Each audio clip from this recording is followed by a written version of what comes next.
Today, we're diving into the fascinating world of William Randolph Hearst, a man whose name is synonymous with media power and controversy.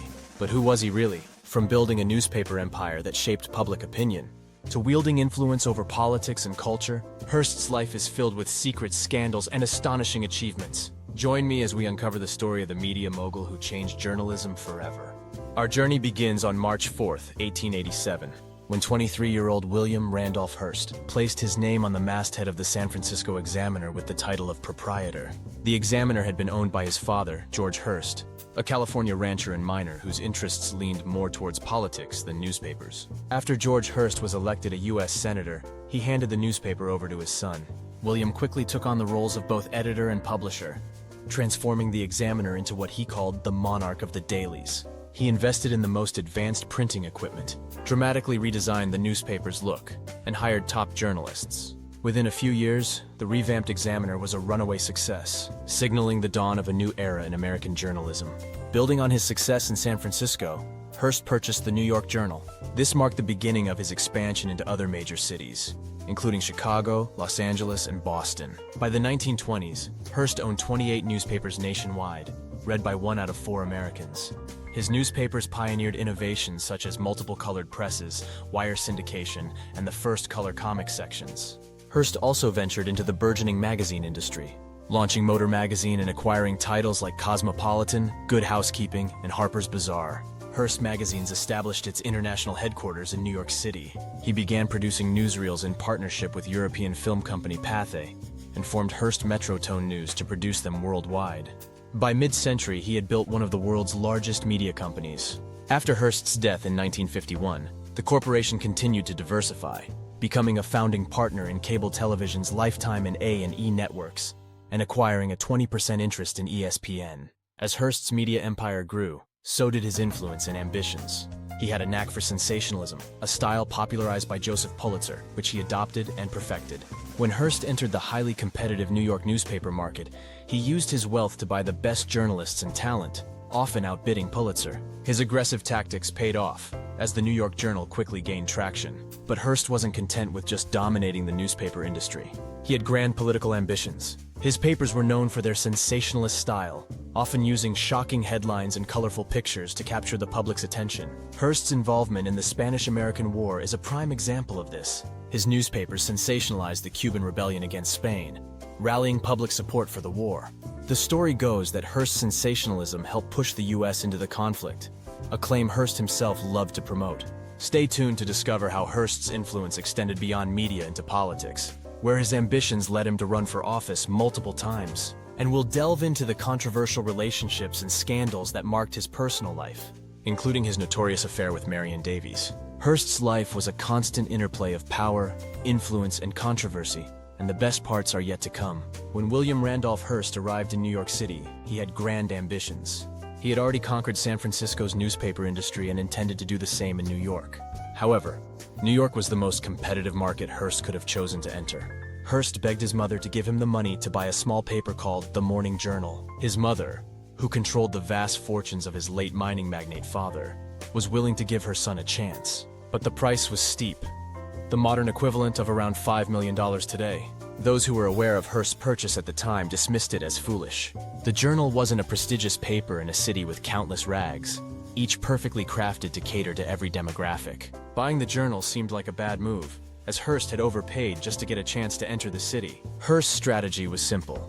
He would copy Joseph Pulitzer, who had popularized sensationalism, and take it to the next level. Hearst bought the best journalists, paid them more than their current employers, and focused on sensationalist stories. He wasn't actually making money doing this, but he could grow circulation, which was all he cared about. Not only did Hearst copy Pulitzer's style, but he also stole his employees. Pulitzer's journalists weren't fans of their boss, and Hearst offered them more money. Pulitzer, who was old and going blind and deaf, was difficult to work with, while Hearst treated his writers well. Hearst's obsession with perfection extended to all areas of his newspaper. If an interview needed to be done and nobody was around, Hearst would get on a bike, find the person, and interview them himself.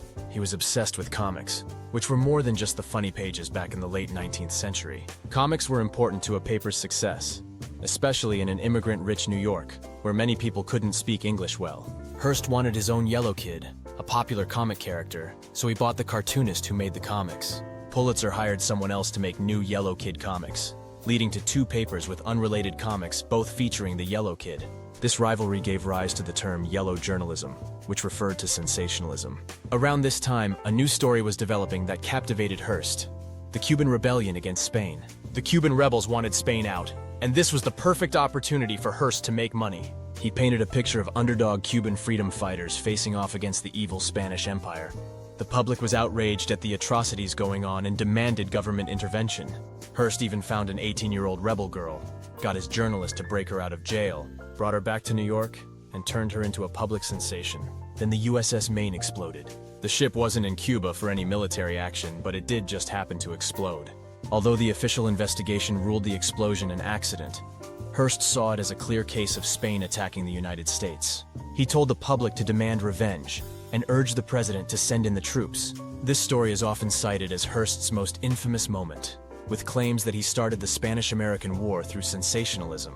However, this myth actually originated from Hearst himself, who loved the idea that people believed he had such influence. In reality, Hearst wasn't the only paper talking about Cuba, and the US wasn't going to let a potentially easy victory slip away. After the war, Hearst's ambitions shifted to politics. He used his newspapers to promote his political campaigns, running for office multiple times. However, his sensationalist style of journalism often worked against him, as his political rivals used it to discredit his candidacies. Hearst managed to get elected to the US House of Representatives in 1902, but faced significant challenges in his bids for higher office. Hearst's personal life was as sensational as his newspapers. He had a notorious affair with chorus girl Marion Davies, which became an open secret. Despite this, he remained married to Millicent Hearst, though their relationship was strained, and Hearst used his media empire to promote Davies's career.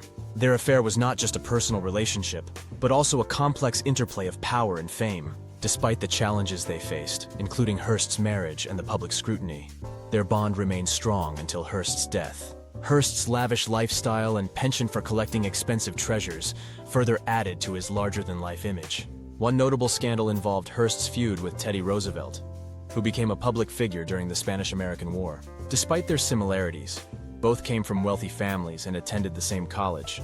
Hearst and Roosevelt had a contentious relationship. This rivalry extended into Hearst's political career, where his ambitions often clashed with Roosevelt's. Hearst's aggressive business tactics weren't limited to his rivals in the newspaper industry. He also faced opposition from within, notably during the newsboys' strike. Newsboys, often homeless orphans, bought stacks of newspapers from publishers like Hearst and Pulitzer to sell on the streets. During the Spanish-American War, the cost of running newspapers increased, and Hearst and Pulitzer passed these costs onto the newsboys. After the war, the demand for newspapers decreased, but Hearst and Pulitzer did not lower their prices. The newsboys went on strike, demanding fair prices. This strike was bad publicity for Hearst, who had built his image as a champion of the underdog.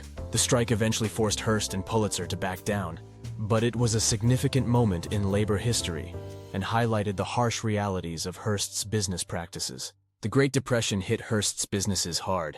His newspapers began to lose their influence, and his relationship with President Franklin D. Roosevelt soured.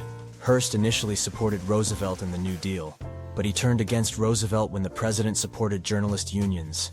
Hearst's anti-communist crusade alienated his audience further. Financial troubles forced Hearst to sell off many of his prized possessions. His health deteriorated, and he spent his last days away from his beloved San Simeon estate. Hearst died on August 14, 1951, leaving behind a complex legacy as a media mogul who changed the landscape of American journalism.